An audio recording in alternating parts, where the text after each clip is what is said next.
My next claim is that trans women are not women.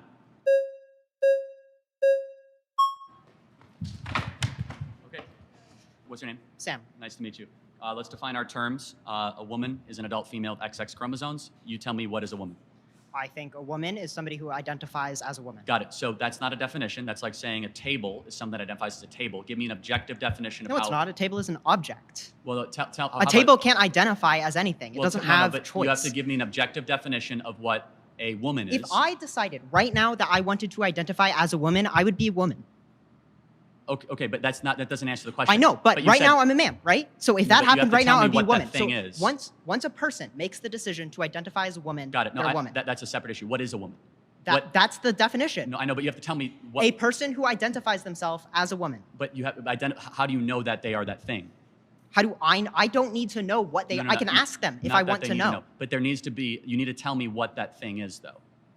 Somebody who, okay, sorry, we're not getting anywhere. We're not getting anywhere. Well, no, it's important because it's like saying a giraffe is a thing that looks like a giraffe, or a coyote is a thing that looks like a coyote. It's called circular reasoning. You have to give me a actual definition. I don't have to. I did give you a definition. No, you said that a woman is something that thinks they're a woman. That doesn't give me a definition. That's simply. What would you consider a definition then? An adult female with XX chromosomes. No. I mean, like, what makes that a definition?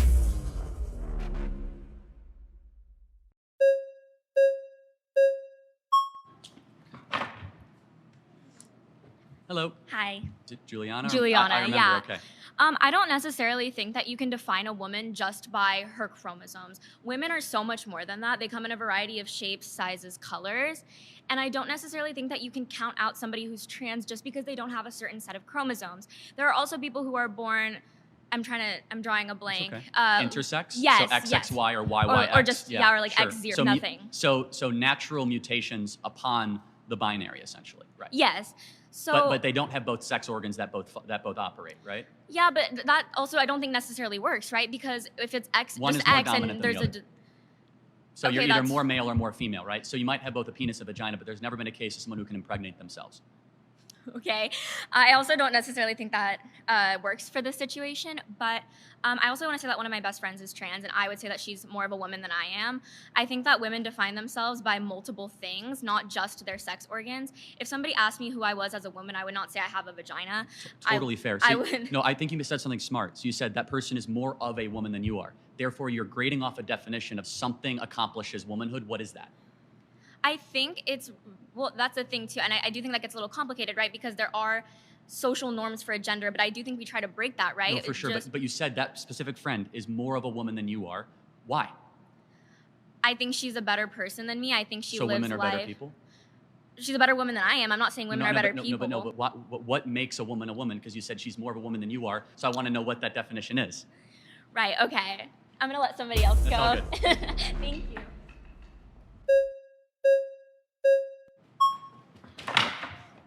Okay. All right, Parker, what is a woman? A woman is an adult human person that has a desire to be in accordance with a particular set of social and cultural norms that are typically associated with the female sex. Now, define a man.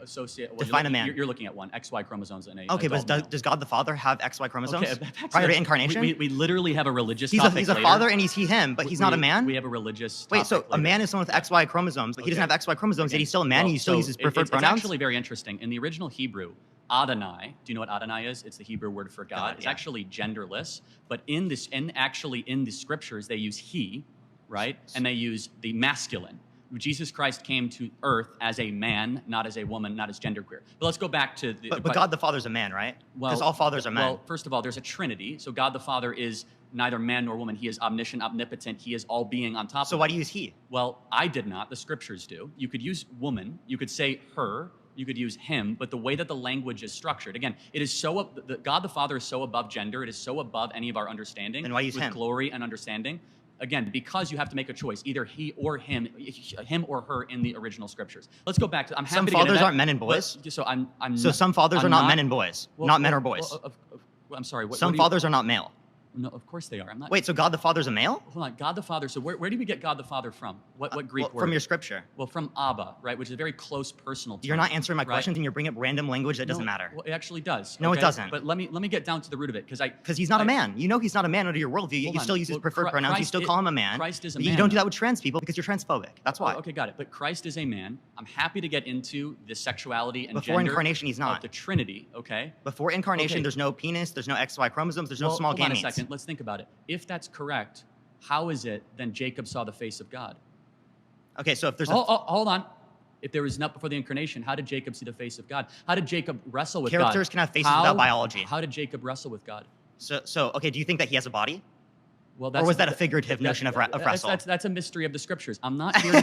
Well, it is. I'm not here to debate theology. Can we go back to what we're talking about? Does he actually have biology? You keep trying to pivot because you know this debunks you. Well, what biology does your God have? Well, the one of Christ our Lord. No, I meant right? before incarnation. Well, to be honest, I don't quite know, and I don't think know? the scriptures so are. You don't know what a man is? Well, you can't define what a man is? It's a little opaque. Again, you're looking at a man. But your video, the largest video on TikTok is, what is a woman, 20 million views, but you don't know what a man is under your own worldview? I said you're looking at a man, right? Wait, but God the Father doesn't meet that criteria. Am I looking at a man? Yes, you are. Okay, good. Just making sure. A man that's beating you in a debate right now. Okay, that's fine. So let me ask you a question, though. So do you think that anybody can become a woman?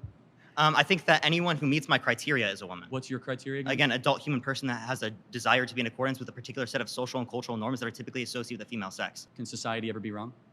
Sure, but like it's a desire to be in accordance with a set of social and cultural norms. Can I become black if I wear blackface?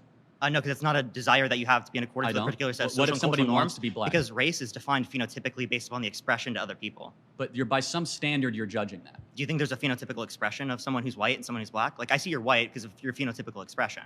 Right. So, but do you think? But Rachel Dolezal that said she is black and culturally black, is she black? Does she have phenotypically characteristics we would associate Define with people who are phenotypical. I'm not sure what that word means. Phenotypical. It's going to be the expression. So of melanin content in one's skin. Yes. Okay. So she could pass as a black person. Wait, so she doesn't have the melanin content? She's borderline. No? Heavily. Okay, so then she's not black. Okay, so you're able to say who is black and not black? That's how we define it in society, no shit. Okay, got it. So, but is there an objective definition of who is black? Wait, language is all subjective. Linguistics professionals indicate it's subjective. Language is all subjective? Yes, absolutely. Oh, Every really? word you just used was created by other human beings that are engaging in conversation. Got it. No, now you might think it's created by God, but even then it's still subjective. Got it. But now we're getting somewhere. God's a subject. Now we're getting somewhere. Is the word and the value behind murder objective or subjective? Well, I think morality is subjective. But you think it's subjective too because it comes from God. That's interesting. Wait, does it come from God or independent of God? Well, no, of course it comes from God. It's transcendent. That's subjective. Beings. That's subjective. Yes, it is. No. If it comes from God, it's specifically subjective. If it comes independent of God, then it's objective. No, what you just told me is also compatible with moral anti-realism. So let's go back to the Ten Commandments. You don't understand metaethics. Well, hold on a second. What does subjective morality mean? What does it mean? Subjective morality means that it comes in everybody's own opinion, their own form, true not dependent upon a stance. Again, God is a stance, and that's the truth of morality. So if let's believe, do you believe if everybody believed in the concept of God, the transcendent God, that there was a 10 commandments and we should live by them, right? Is that objective morality? No. Just because people agree doesn't make it objective. Okay, then what, again, independent of a stance. What is agreeance is not independent of a stance. What is objective morality then? Sorry, thanks. We'll be back at it next time.